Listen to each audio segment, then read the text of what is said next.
Have you ever wondered if the mighty Roman Empire, with its vast conquests and endless curiosity, knew about the fierce lands of the north? Lands of deep forests, cold seas, and warriors who would later become the Vikings, raiding and trading their way into history books. The Roman Empire stretched across Europe, North Africa, and parts of Asia, its armies marching through deserts, forests, and mountains. But what about the lands further north, the lands we now know as Scandinavia, where Norsemen would later craft their legendary longships and set sail for far-off shores? Today, we're going to explore this mystery. Did the Romans know about the people who lived in these cold, rugged regions? And if they did, why didn't they conquer them? Stick with me to the end, and I'll reveal a fascinating connection between the Romans and the Vikings that might surprise you. Before we dive into the frozen north, let's set the stage. The Roman Empire, at its peak, was a force like no other. They built cities that rivaled modern metropolises, connected the ancient world with roads and aqueducts, and created an army feared across continents. Rome's reach extended from the windswept shores of Britain through the heart of Europe and all the way to the burning deserts of North Africa. Its influence was so vast that some say the sun never set on the Roman Empire. But despite all their power, Rome never fully ventured into the cold, mysterious lands that lay beyond Germania. It's strange, right? With such vast resources and curiosity, why did Rome stop short of Scandinavia? This question is crucial because it holds the key to why one of the most powerful empires in history chose to avoid a region that would later give rise to some of the most feared warriors, Vikings. But we'll get to them soon. Let's go back in time to around the year 98 AD.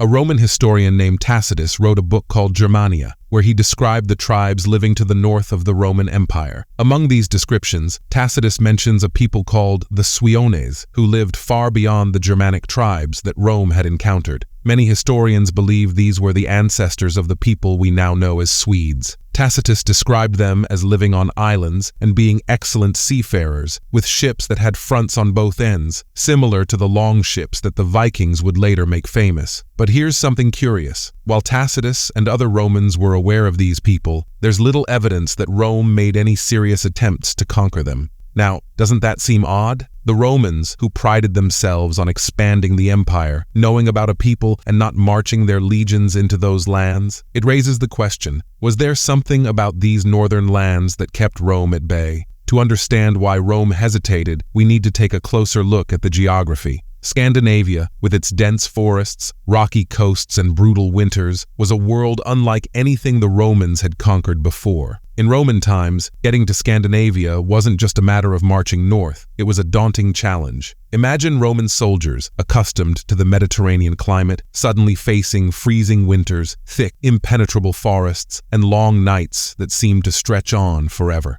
The Roman legions, as powerful as they were, thrived in environments where they could build roads, forts, and supply lines. Scandinavia offered none of that. Its unpredictable weather and rough terrain would have made large-scale military operations nearly impossible. But here's the twist. While geography played a role, it wasn't the only thing that kept the Romans from venturing further north. Could it have been the people who lived there? Now, let's talk about the people who inhabited Scandinavia at that time. These were not the Vikings we think of today, but they were tough, resilient, and formidable in their own right. Living in such harsh environments shaped them into skilled hunters, warriors, and seafarers. Survival in Scandinavia required strength, adaptability, and an intimate knowledge of the land. Unlike the large, organized armies of Rome, the northern tribes fought differently. They relied on small, fast-moving groups, using guerrilla tactics that would have been difficult for the Romans to counter. The Roman army excelled in open-field battles and sieges, but the Scandinavian tribes would have been a different challenge altogether. Their style of warfare was more suited to the rugged, forested terrain of the north, making it difficult for Roman legions to engage in their usual strategies. So, was it possible that Rome, known for its military prowess, chose to avoid conflict with these unpredictable and elusive northern tribes? It's a fascinating thought that an empire so focused on conquest may have been reluctant to engage with a people who fought in ways that were unfamiliar and dangerous to them. Here's where it gets even more intriguing. While the Romans may not have conquered Scandinavia, there's evidence that they traded with them. Roman artifacts, including coins, jewelry, and even glassware, have been found in burial sites in Scandinavia, suggesting that there was a connection between these two worlds, even if it wasn't one of conquest. Imagine this. While Roman legions never marched into the icy north, Roman goods were making their way into Scandinavian hands. In fact, some historians believe that Roman traders reached Scandinavia, exchanging goods like wine and weapons for furs, amber, and even slaves. But here's the catch. Rome may not have fully realized the significance of these northern people. To the Romans, Scandinavians were just another group of barbarians, distant and insignificant. Yet, within a few centuries, the Vikings would emerge from these very lands, striking fear into the heart of Europe. It's almost as if Rome had a glimpse of what was to come, but didn't recognize the storm that was brewing just beyond their borders. Let's fast forward a few centuries. The Roman Empire, once invincible, began to crumble. Internal strife, barbarian invasions, and economic decline chipped away at the empire until it finally collapsed in the 5th century AD. But as Rome was falling, something extraordinary was happening in the north. The people who had once lived in small, isolated communities were starting to unite, and they were becoming something far more formidable: the Vikings. By the 8th century,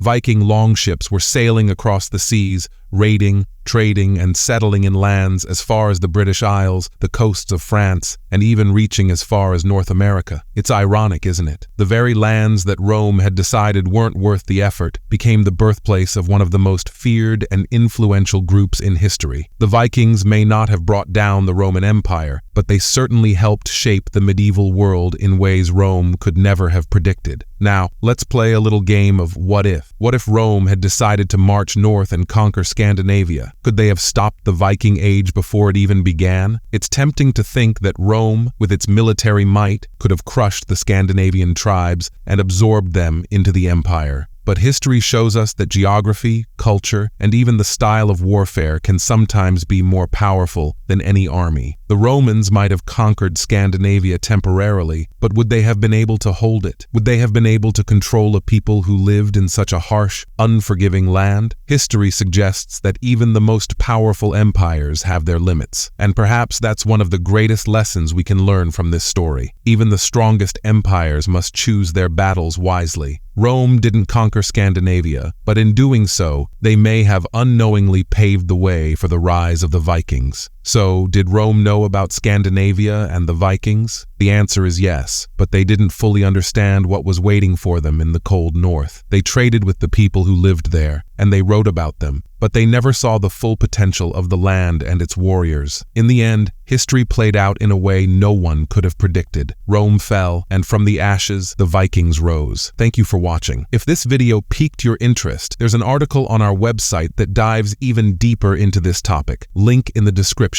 Don't forget to like, share, and subscribe to stay updated on more historical mysteries. We upload new videos every Saturday morning, so stay tuned. Until next time, keep exploring the past, because sometimes the answers we seek are hidden in the places we least expect.